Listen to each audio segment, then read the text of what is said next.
So I spoke to my daddy the other day, and I remember us having a conversation about how beautiful his grass was.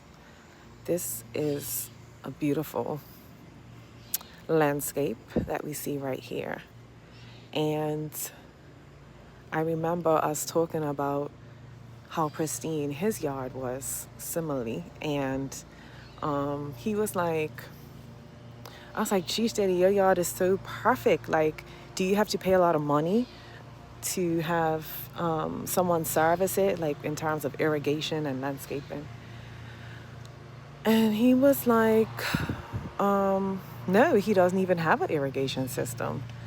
He just relies on good old God, God's irrigation system to water his plants and to keep his lawn looking green. And I was like, man,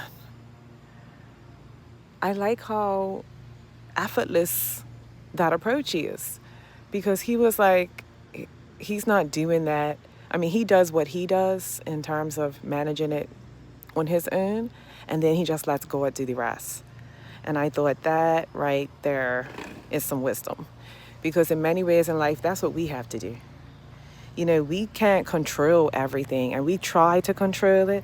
And then whenever we try to control it, we end up having to deal with all of the, you know, consequences that come with control.